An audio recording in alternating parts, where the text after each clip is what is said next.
الحمد لله رب العالمين والصلاة والسلام على سيد الأنبياء والمرسلين سيدنا ومولانا محمد وعلى آله وصحبه أجمعين. أما بعد، فأعوذ بالله من الشيطان الرجيم. بسم الله الرحمن الرحيم. وَجَعَلْنَا بَعْضَكُمْ لِبَعْضٍ فِتْنَةً أَتَصْبِرُونَ وَكَانَ رَبُّكَ بَصِيرًا. صدق اللہ العظیم. محترم و مکرم صدر اجلاس، معزز حضرات علماء کرام، میرے محترم بزرگوں، بھائیوں اور دوستوں اور پیارے بچوں، رات کے 1:30 بج رہے ہیں اور بہت دیر سے، مغرب کے بعد ہی سے آپ حضرات اس پروگرام میں بیٹھے ہوئے ہیں. تھوڑی دیر کے لیے اپنی بنیادی ضرورتوں کے واسطے اٹھتے رہے ہیں. مسلسل اتنی لمبی بیٹھک بجائے خود ایک بڑا مجاہدہ ہے. اپنے متعلق میں یہ عرض کر دوں کہ میں کوئی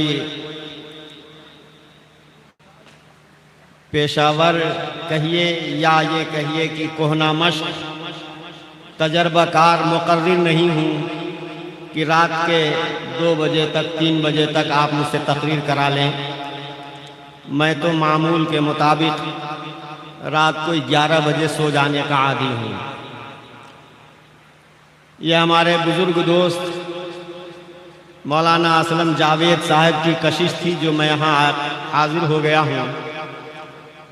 اور ویسے بھی رامپور کا میرے اوپر یہ احسان ہے کہ میری تدریسی زندگی کا آغاز یہیں سے ہوا ہے.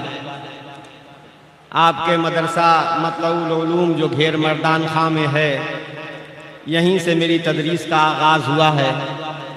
اس لیے رامپور کے لوگ یاد کریں اور میں نہ حاضر ہوں، یہ ایک جفا سمجھتا ہوں.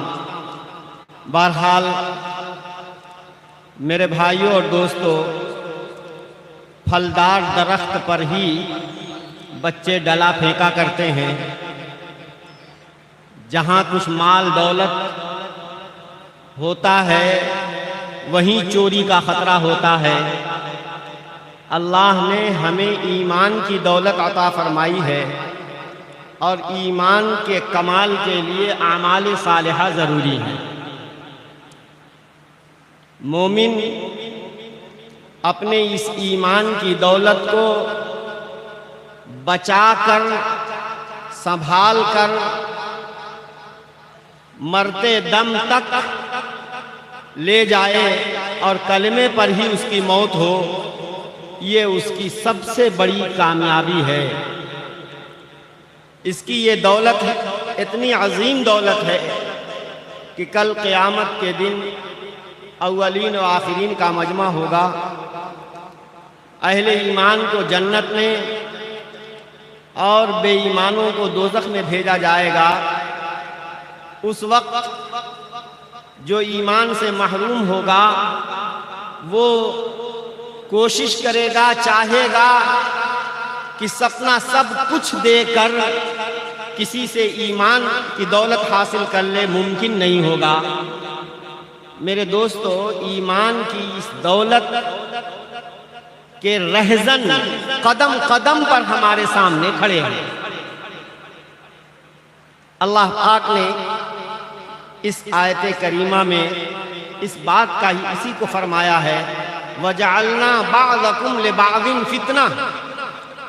اے انسانوں، ہم نے تم میں سے ایک کو دوسرے کے لیے آزمائش بنا رکھا ہے. یہ دنیا آزمائش اور امتحان کا گھر ہے. قدم قدم پہ آزمائش ہے، قدم قدم پر امتحان ہے، قدم قدم پر منزل سے روکنے والے اسباب اکٹھا ہیں. اور فرمایا گیا، دیکھو اتصبرون، کیا تم صبر کرنے اور ڈٹنے کا حوصلہ رکھتے ہو؟ تمہارے ایمان کو، تمہارے اعمال کو، تمہاری ہمیشہ کی فلاح و بہبود کو غارت کرنے کے لیے رہزن ہمہ وقت تیار ہوں گے تمہارے سامنے. اپنے بھی ہوں گے، غیر بھی ہوں گے. اپنوں سے بھی آزمائش کا سامنا ہوگا، غیروں سے بھی آزمائش کا سامنا ہوگا. اگر تم ہمارے حکموں پر ڈٹے رہو گے، ایمان پر جمے رہو گے اور ایمان کے تقاضے اعمال صالحہ پر جمے رہو گے تو دیکھو اللہ پر کوئی چیز مخفی نہیں ہے. اللہ کے یہاں تمہاری ایک ایک قربانی لکھی جائے گی، ایک ایک تمہارا مجاہدہ اللہ کے فرشتے لکھتے ہوئے ہوں گے. وَكَانَ رَبُّكَ بَصِيرًا، تمہارا رب خوب دیکھ رہا ہے اور اس کے نتیجے میں اللہ تمہاری اس قربانیوں اور مجاہدوں کا یقیناً صلہ اور بدلہ عطا فرمائے. تو میرے بھائیوں اور دوستو، فتنہ طرح طرح کا ہوتا ہے. سب سے بڑا فتنہ انسان کا اپنے نفس کے، اپنی ذات کے تعلق سے ہے.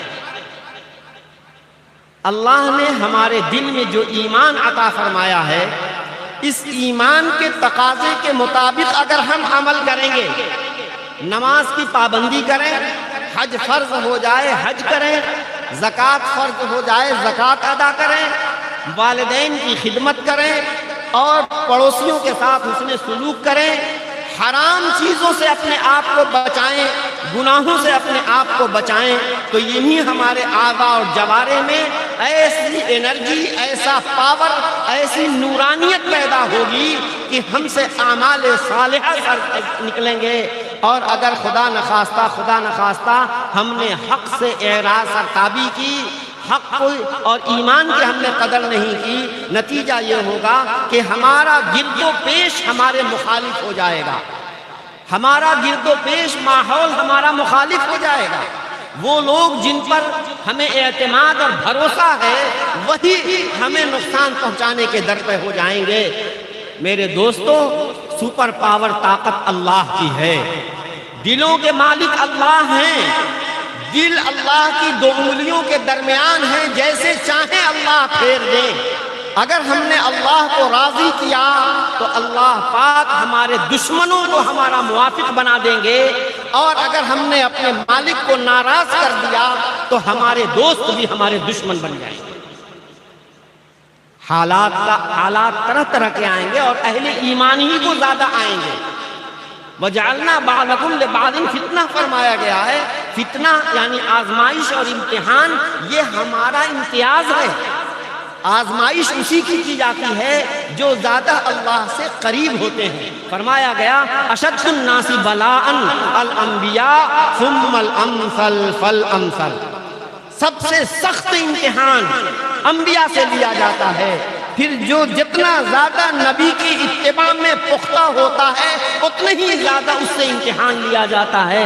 حسنات الابرار سیئات المقربین، جو جتنا زیادہ مقربین بارگاہ ہوتے ہیں اتنے ہی زیادہ ان کی معمولی سی غلطی پر گرفت ہوتی ہے. کیوں؟ ایسے ہی کیونکہ عاشق اپنے معشوق کو، محب اپنے محبوب کو چونکتا ہے، اس کو متنبہ کرتا ہے، حالات سے دوچار کرتا ہے. یہ جو فتنے اور حالات ہمارے سامنے ہیں، یہ ہم کو اپنی طرف متوجہ کرنے کے لیے ہمارے اوپر مسلط کیے جا رہے ہیں. میرے بھائیوں اور دوستو، وقت نہیں ہے کہ میں گفتگو کروں. میں صرف ایک حدیث آپ کو سناتا ہوں. نبی کریم صلی اللہ تعالی علیہ وسلم نے ایک مرتبہ لمبی تقریر فرمائی. قیامت تک جو فتنے رونما ہوں گے، طرح طرح کے حالات آئیں گے. حالات دو طرح، فتنے دو طرح کے ہوتے ہیں. ایک تو لوگوں کے اخلاق، عادات اور خصلتیں تبدیل ہو جائیں گی، انسانیت سے لوگ گر جائیں گے. دلوں کے اندر بجائے رحم دلی کے، بجائے شفقت و مہربانی کے، دلوں کے اندر سختی پیدا ہو جائے گی. اتنی سختی پیدا ہو جائے گی کہ پڑوس میں کسی کا خون ہو رہا ہے، ہماری آنکھوں کے سامنے کسی پر ظلم ہوتا ہوگا اور ہمارے کانوں پہ جوں نہیں رینگے گی اور ہمیں احساس تک نہیں ہوگا. ایسی صورتحال پیدا ہو گئی. جبکہ مومن کا حال تو یہ ہے کہ المؤمنون کرجل واحد، ایک انسان کے جتنے اعضاء جسم کے ہوتے ہیں، ہر عضو ایک دوسرے سے ایسا مربوط ہوتا ہے کہ جسم کے کسی بھی حصے میں کوئی تکلیف ہوتی ہے، دوسرا حصہ اس کو اپنی تکلیف محسوس کرتا ہے، بلبلا اٹھتا ہے، تڑپ اٹھتا ہے۔ لیکن مسلم سماج کا معاملہ کچھ عجیب سا، اس قدر خود غرضی، اس قدر اپنی یعنی خود غرضی کا ایسا ماحول بنتا چلا جا رہا ہے کہ ہمارے بھائی پر کیا ظلم و ستم ڈھائے جا رہے ہیں، کیا آفتیں آ رہی ہیں، کن مصیبتوں سے دو چار ہے، ہمیں اس کا احساس نہیں ہو رہا ہے۔ انسان بے حس ہوتا چلا جا رہا ہے، اور ان بدعمالیوں کے نتیجے میں، گناہوں کے نتیجے میں، یہ زمین، یہ آسمان، یہ در و دیوار، یہ شجر، یہ حجر، یہ مخلوقات، یہ حیوانات، یہ انسان، سارے کے سارے ہم سے برگشتہ ہوتے جائیں گے جب ہم اللہ تبارک و تعالیٰ کی محبت میں، اللہ کی اطاعت میں، اللہ کی عبادت میں اللہ کو خوش کریں گے تو یہی مخلوقات ہمارے لیے حق میں سازگار ہوں گی، اور جب اللہ ہم سے ناراض ہوگا تو ہماری یہ ساری کی ساری مخلوقات اور یہ سارا ماحول اور گرد و پیش ہمارے خلاف ہو جایا کرے گا۔ تو اس کا نتیجہ یہ ہوگا کہ بھیانک قسم کے بڑے بڑے حادثات رونما ہوں گے۔ سیلاب آیا، بڑے بڑے آبادیوں کی آبادیاں بہہ جاتی ہیں، زلزلے آتے ہیں، بڑے بڑے شہر زمین کے اندر چلے جاتے ہیں، وجود ہی کا کہاں نام و نشان تک مٹ جاتا ہے۔ اسی طریقے سے آیات تتابع، ایسے بڑے بڑے حادثات اور واقعات رونما ہوں گے تسلسل کے ساتھ یہاں تک کہ قیامت واقع ہو جائے گی۔ میرے دوستو، یہ بڑے بڑے حادثات اور مصائب جو آئے دن رونما ہو رہے ہیں، یہ بھی ہماری بدعمالیوں کے اثرات اور ہماری بدعمالیوں کے خمیازے ہیں۔